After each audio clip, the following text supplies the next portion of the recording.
Zuckerberg going on to express regret for demoting content related to corruption allegations against Hunter Biden ahead of the 2020 election, alleging the FBI warned information circulating online was a Russian disinformation operation. It's since been made clear that the reporting was not Russian disinformation, and in retrospect, we shouldn't have demoted the story. Zuckerberg went on to say the company has changed its policies and processes to make sure it doesn't happen again. And indeed, it wouldn't happen again, according to deceitful Zuckerberg. Is this not another conspiracy theory comes true?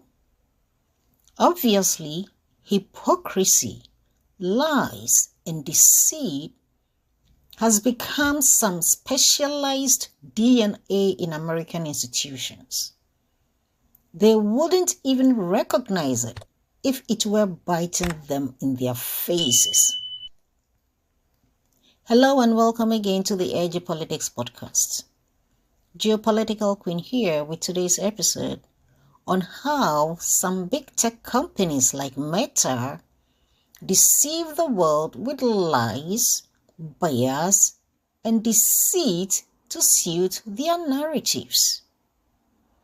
Here is the man who, in his bid to calm down the Hunter Biden laptop hysteria, rather helped cause the hysteria by lying to us in our faces that the Hunter Biden laptop issue was a Russian propaganda.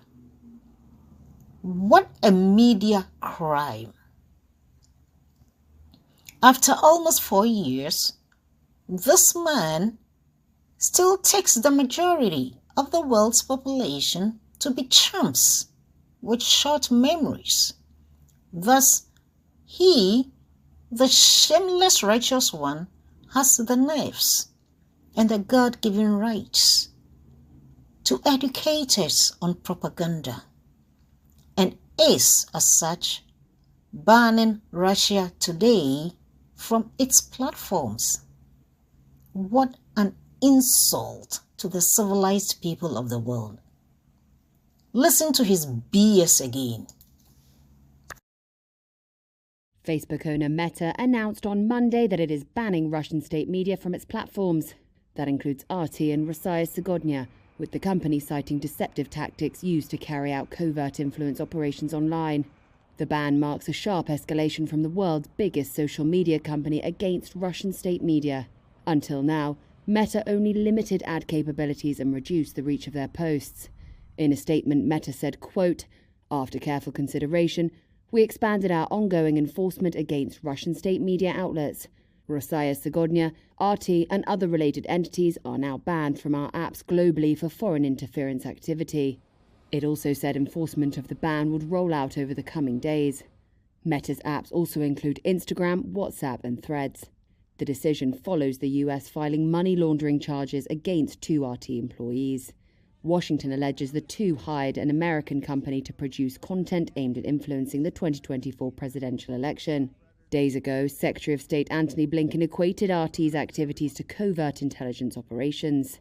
They are engaged in covert influence activities aimed at undermining American elections and democracies, functioning like a de facto arm of Russia's intelligence apparatus. Today, we're announcing that these Kremlin-backed media outlets are not only playing this covert influence role to undermine democracy in the United States, but also to meddle in the sovereign affairs of countries around the world. So you heard it. Is this the righteous man that anyone should believe anything that he says again? Can Meta and Zuckerberg now tell us about how they would censor content when stakeholders start pressurizing them? For anything that the US accuses Russia of? No, that is exactly what they are doing. Do they even know the difference between propaganda and facts? Meanwhile, the US is going on lecturing the world about freedom of speech and democracy with impudence. Imagine if any big tech in Russia or China did what Zuckerberg and his Meta has done to the world for the past 4 years. So much for freedom of speech and democracy from the US. The lies and deceit are just overwhelming. So what do you think? Is once a liar not always a liar? Well, kindly leave your comments in the comment section below. And thanks for tuning in. I will be back with the next broadcast. Good day.